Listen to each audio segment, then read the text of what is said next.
L'âme, d'origine céleste, à l'épreuve des temps modernes. Les forces adverses et le chemin vers la liberté.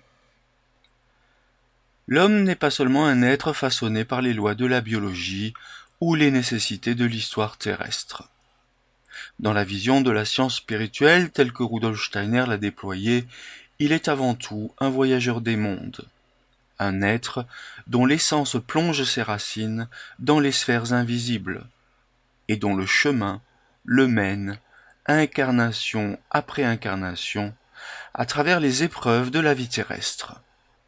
Chaque passage sur Terre est une étape dans un grand drame cosmique où s'affrontent et se rencontrent des forces spirituelles de nature et d'intention très différentes.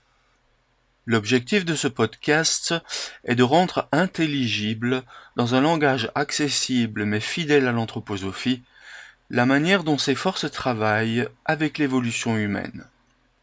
Elles ne se contentent pas de frôler notre destinée. Elles pénètrent au cœur même de nos pensées, de nos sentiments et de nos actes. Parmi elles, deux se distinguent par leur intensité et leur rôle paradoxal.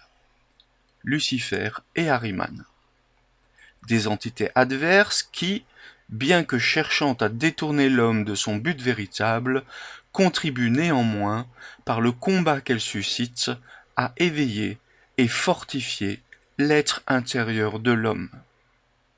Comprendre ce jeu de tension, c'est aussi saisir que l'époque actuelle n'est pas neutre. Elle est un moment décisif de l'histoire spirituelle où l'homme, armé d'un corps physique, d'une âme sensible et d'un moi immortel, doit apprendre à naviguer entre des forces qui veulent tantôt l'arracher à la réalité terrestre par la séduction de visions lumineuses mais trompeuses, tantôt l'ensevelir dans la froideur d'un monde calculable et sans âme. La science spirituelle ne se limite pas à expliquer ces dynamiques, elle en révèle le sens profond. Car la mission de l'humanité, telle qu'elle est perçue dans l'anthroposophie, ne consiste pas à fuir le monde physique pour retourner dans le monde spirituel, mais à transformer la Terre elle-même en un espace où l'esprit et la matière se réconcilient. C'est en affrontant lucidement les défis qui se présentent, qu'ils soient de nature intérieure, sociale ou technologique, que l'homme forge la liberté véritable et prépare l'avenir spirituel de la planète. L'âme humaine, avant de se revêtir d'un corps de chair, vit dans un domaine qui n'est pas soumis aux lois de la pesanteur, ni au rythme des horloges terrestres. L'âme appartient au vaste monde spirituel, un espace d'harmonie et de transparence où chaque être est lié aux autres par des forces vivantes de sens et de finalité. C'est là que la première hiérarchie, les séraphins, les chérubins et les trônes, œuvrent silencieusement à tisser les conditions primordiales de toute existence à venir. Ces entités, proches de la source divine, façonnent les structures archétypales de la réalité. Leur action ne se limite pas à de vastes mouvements cosmiques.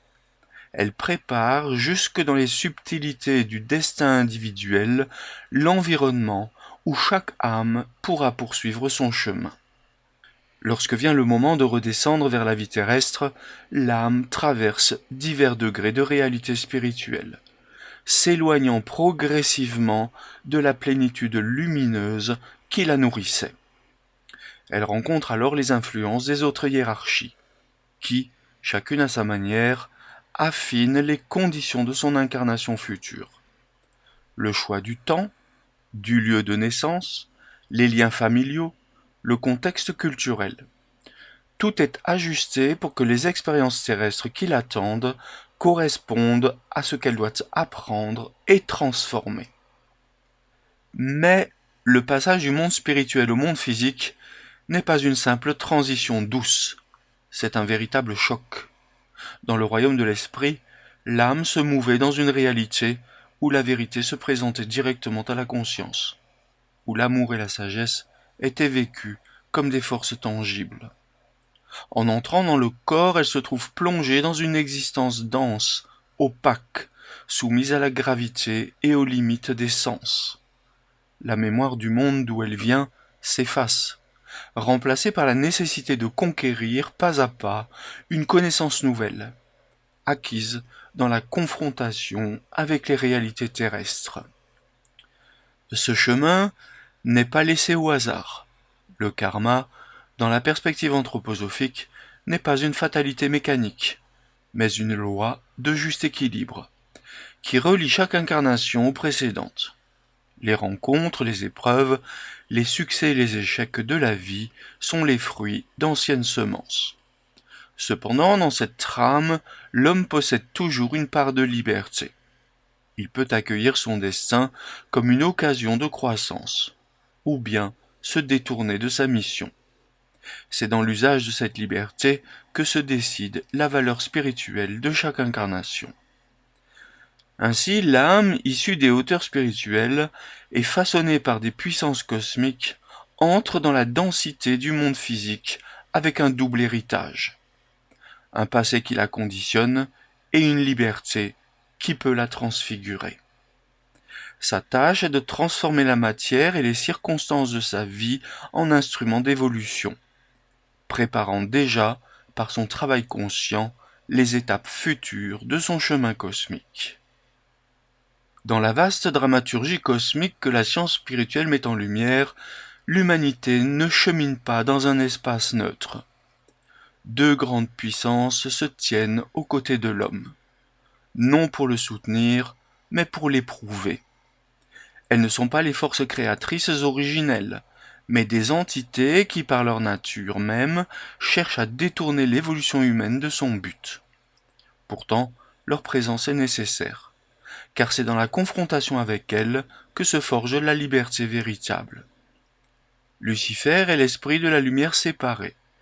Il porte en lui un éclat magnifique, une noblesse qui séduit, car il offre à l'âme la promesse d'un monde affranchi des lourdeurs terrestres.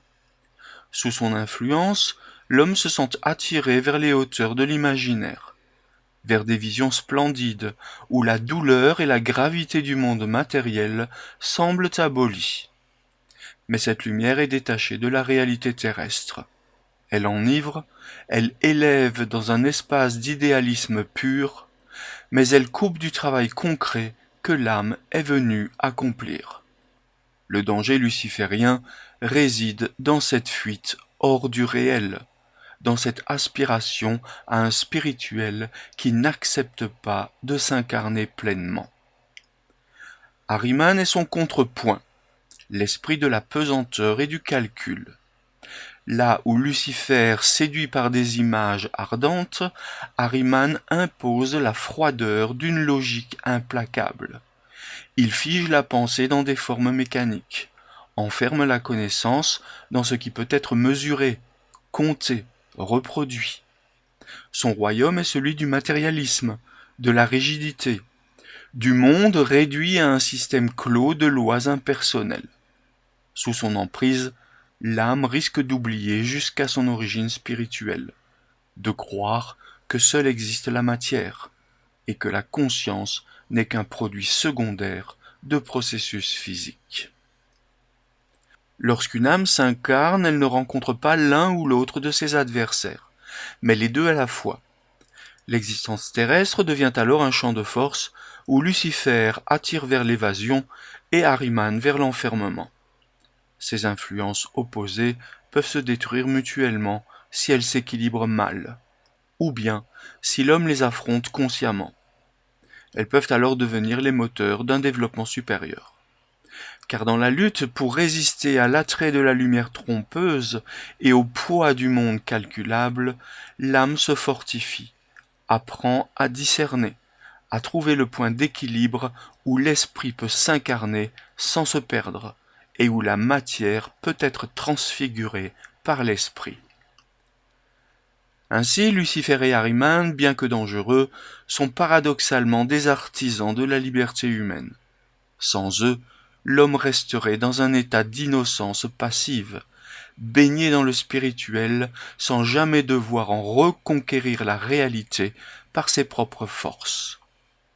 Leur action contraint l'âme à s'éveiller, à choisir, à porter en elle la lumière qu'elle a connue avant la naissance et à la faire vivre dans le monde terrestre.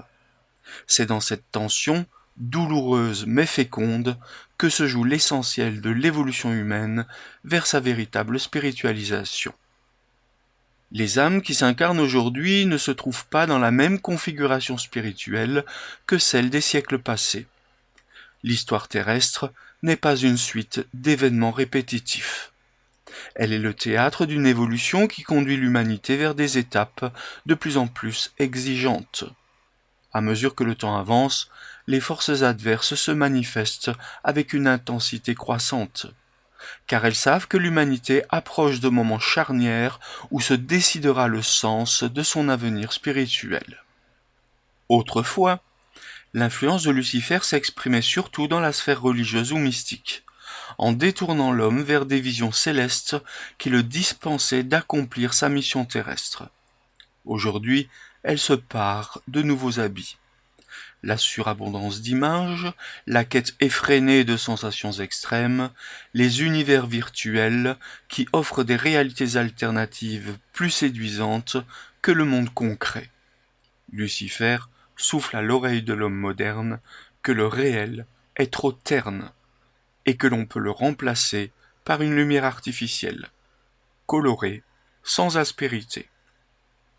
Ahriman, de son côté, trouve dans notre époque un terrain privilégié. La montée en puissance de la technologie, de la pensée algorithmique, de la quantification universelle, lui fournit des instruments puissants pour enraciner sa vision, celle d'un monde intégralement explicable et contrôlable par des procédés mécaniques. L'intelligence artificielle, les systèmes de surveillance, l'automatisation des tâches, la modélisation de l'humain comme simple flux de données, sont des expressions manifestes de son empreinte. Là où Lucifer nous invite à flotter dans un rêve éclatant, Ahriman nous enferme dans un calcul froid, qui prétend tout comprendre et tout prévoir. Cette intensification simultanée crée une tension inédite. Les âmes d'aujourd'hui ne sont pas seulement confrontées à des forces adverses plus fortes. Elles doivent affronter ces influences dans un environnement où elles se présentent sous des formes séduisantes et souvent nécessaires à la vie moderne. La tentation n'est plus uniquement d'ordre moral ou philosophique. Elle est devenue structurelle, inscrite dans les outils que nous utilisons, les images que nous consommons, le rythme même de nos journées. Face à cette situation, le rôle du discernement devient central. L'homme ne peut plus se contenter d'éviter le danger par ignorance ou par retrait. Il lui faut développer une conscience éveillée, capable de reconnaître la nature luciférienne ou ahrimanienne des phénomènes qu'il rencontre, même lorsqu'ils semblent inoffensifs ou utiles. Ce discernement ne s'acquiert pas dans l'abstraction, mais dans l'exercice quotidien de la pensée vivante, de l'attention au réel et du lien avec la dimension spirituelle de l'existence. Plus les forces adverses s'intensifient, plus elles exigent de l'homme une réponse active. L'époque actuelle, avec ses périls et ses séductions, est aussi une école où l'âme apprend à rester debout entre deux abîmes, celui de l'évasion hors du réel et celui de l'ensevelissement dans la matière. La réussite de cette épreuve décidera de la qualité de la spiritualisation future de notre humanité. Dans la perspective anthroposophique, l'intelligence artificielle apparaît comme l'une des expressions les plus emblématiques de l'action d'Ahriman à notre époque. Elle imite certains aspects de l'intelligence humaine, mais de manière figée, mécanique, privée de toute chaleur intérieure. La pensée, dans sa véritable essence, est un acte vivant, enraciné dans le moi spirituel de l'homme, nourri par l'imagination, l'inspiration et l'intuition. L'intelligence artificielle, elle, ne fait que recombiner des éléments préexistants, selon des lois de calcul. Elle reproduit l'apparence extérieure de la pensée, mais non sa source profonde. C'est une sculpture froide, façonnée à partir de la forme de l'intelligence, mais dont la substance est étrangère à la vie de l'âme humaine. Sous l'influence d'Ahriman, cet outil peut devenir un puissant facteur de dessèchement intérieur. L'homme, qui s'en remet entièrement à la machine pour analyser, prévoir, décider, risque de déléguer à un mécanisme ce qui est au cœur même de son humanité, le jugement libre et créateur. Peu à peu, l'âme peut perdre l'habitude d'exercer ses propres forces, comme un muscle qui s'atrophie, faute d'usage. La dépendance s'installe lorsque l'on commence à croire que la réponse calculée est non seulement plus rapide, mais plus juste que la pensée humaine. Ce glissement prépare l'une des illusions les plus dangereuses de l'ère ahrimanienne. Confondre le résultat d'un processus algorithmique avec une vérité vivante. Pourtant, l'intelligence artificielle n'est pas condamnée à être un instrument de déshumanisation. Comme toutes les forces adverses, elle peut être intégrée de manière constructive si l'homme s'en rend maître. Utilisée avec discernement, elle peut libérer du temps et de l'énergie pour des activités qui nourrissent la vie intérieure. L'art, la contemplation, la recherche spirituelle, l'échange véritable avec autrui. Elle peut devenir un outil d'organisation et de soutien, à condition que son utilisateur garde toujours présente à l'esprit qu'elle ne pense pas, qu'elle ne ressent pas, qu'elle ne connaît pas la vérité, mais qu'elle s'exécute. Ainsi, la rencontre avec l'intelligence artificielle peut devenir une épreuve féconde. Elle oblige l'homme à se poser cette question essentielle. Qu'est-ce que penser ? Si l'on sait répondre à cette question en acte, c'est-à-dire en continuant à produire une pensée vivante, ancrée dans la conscience du moi, alors la froide mécanique ahrimanienne peut être tenue à distance, et même mise au service de l'évolution spirituelle. Mais si l'on abdique cette vigilance, on court le risque de voir se substituer à la lumière intérieure la pâle lueur d'une intelligence dissimulée, et de confier à l'ombre le soin de guider nos pas. Au cœur du drame cosmique où l'humanité évolue, le Christ apparaît dans la compréhension anthroposophique comme la force d'équilibre vivante entre les deux puissances adverses que sont Lucifer et Ahriman. Là où Lucifer entraîne vers une lumière détachée de la réalité terrestre et où Ahriman enferme dans l'opacité calculatrice de la matière, le Christ maintient la juste tension, celle qui permet à l'esprit de s'incarner pleinement sans se perdre, et à la matière d'être pénétrée par la lumière de l'esprit. Cet équilibre n'est pas un point neutre, une absence de mouvement. Il est une dynamique permanente, une respiration entre le haut et le bas, entre l'invisible et le visible. Dans la vie du Christ sur terre, Steiner voit l'expression suprême de cette rencontre harmonieuse. Le Logos divin prenant chair, acceptant les limites de la condition humaine, tout en portant en lui la plénitude de l'esprit. C'est ce geste que chaque âme est appelée à reproduire à son échelle, en trouvant dans sa propre existence le point d'équilibre entre aspiration spirituelle et engagement concret dans le monde. Pour affronter Lucifer et Ahriman, l'homme ne peut se contenter de la seule force de sa pensée rationnelle. Il doit cultiver en lui les trois forces de l'âme supérieure, l'imagination, l'inspiration et l'intuition. L'imagination lui permet de créer des images intérieures vivantes, qui ouvrent un lien conscient avec le monde spirituel, ce qui est un antidote à la stérilité ahrimanienne. L'inspiration fait résonner dans l'âme des vérités qui ne viennent pas de l'extérieur, mais de la source intérieure, libérant ainsi des illusions lucifériennes. L'intuition, enfin, unit directement l'homme à la réalité spirituelle, non par la croyance, mais par l'expérience vécue. Ces trois forces, lorsqu'elles sont éveillées, deviennent les organes par lesquels l'âme reconnaît la présence du Christ comme force équilibrante dans sa propre vie.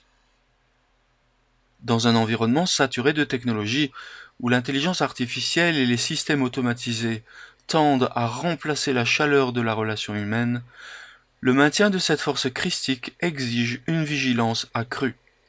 Il ne s'agit pas de rejeter la technologie comme telle, mais de veiller à ce qu'elle ne devienne pas un substitut à la rencontre vivante entre les êtres. La chaleur de l'âme ne se mesure pas avec des données. Elle se manifeste dans le regard, dans la parole, dans l'acte libre qui reconnaît l'autre comme un être spirituel. Tant que cette chaleur circule, la froideur arimanienne peut être tenue en échec, et l'élévation luciférienne tempérée par l'engagement concret. Ainsi, l'équilibre christique n'est pas une idée abstraite à contempler de loin. C'est une pratique quotidienne, un art intérieur de se tenir entre deux excès, de transformer chaque confrontation avec les forces adverses en un pas vers la liberté véritable. Dans ce chemin, le Christ n'est pas seulement un exemple, mais une présence active, une source inépuisable de force pour ceux qui cherchent à unir le ciel et la terre dans leur propre existence. Depuis les profondeurs du monde spirituel jusqu'aux réalités les plus concrètes de l'existence terrestre, l'âme humaine accomplit un voyage d'une ampleur que seule la science spirituelle peut véritablement embrasser. Ce voyage commence dans les sphères où la première hiérarchie prépare, avec une sagesse incommensurable, les conditions de chaque incarnation. Il se poursuit par la traversée des mondes subtils, puis par le choc de l'entrée dans la matière, où l'âme doit s'orienter sans la pleine lumière de son origine. Dans cette aventure, elle rencontre inévitablement les deux grandes puissances adverses, Lucifer avec sa lumière séduisante, mais séparée de la réalité, et Ahriman, avec sa froideur calculatrice qui réduit le monde à ce qui est mesurable. Ces forces ne sont pas de simples obstacles. Elles sont les catalyseurs mêmes de la croissance humaine, car c'est en résistant à leur séduction et à leurs contraintes que l'homme découvre sa véritable force et accède à une conscience libre. Notre époque marque donc un tournant. Jamais auparavant, les influences lucifériennes et ahrimaniennes n'avaient atteint une telle intensité ni une telle subtilité. Dans la prolifération d'images artificielles et dans la montée en puissance des systèmes de pensée mécanisés, l'âme risque de se perdre si elle ne cultive pas un discernement éveillé. L'intelligence artificielle en est un exemple saisissant. Elle peut devenir un instrument d'asservissement ou bien, si elle est bien maîtrisée, un outil libérateur. Tout dépend de l'orientation intérieure de celui qui l'utilise.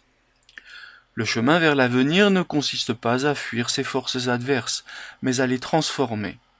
Cela exige une vigilance constante et une créativité consciente, capable de relier chaque situation au but supérieur de l'évolution humaine, l'union de l'esprit et de la matière dans la liberté. Cet art d'équilibrer, de transfigurer les influences contraires trouve son centre dans la force christique, qui se tient entre Lucifer et Ahriman comme le fil tendu sur lequel l'humanité apprend à marcher. Ainsi, la mission de notre temps n'est pas seulement de préserver ce qui reste de spirituel dans un monde de plus en plus technologique, mais de faire jaillir une lumière nouvelle, à partir même des défis que posent Lucifer et Ahriman. L'âme qui accepte cette tâche découvre que chaque confrontation, si elle est affrontée avec courage et clarté, devient un tremplin vers une liberté plus vaste, une conscience plus profonde et une chaleur plus vivante.